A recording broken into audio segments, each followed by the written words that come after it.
Саламатсыздар, урматтуу партнерлор. Atomy компаниясынын суюк самыны аябай жакшы. Мынакей. Кичине эле алабыз.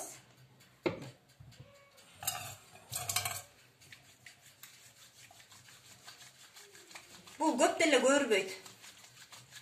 Себеби бул натуральный да, көп деле көөрбөйт.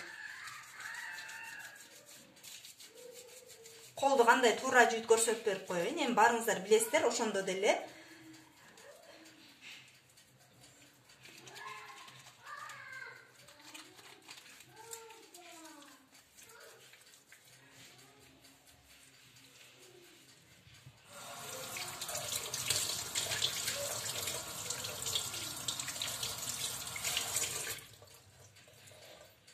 Колго да жашынакай экен да, колундай аппак, нежный болуп калат экен да. Сонун болчу, жашынак болуп. Мага аябай жакты. Колумда тырыштарым көп болчу. Аябай жакты мага. Жашынак болуп калды.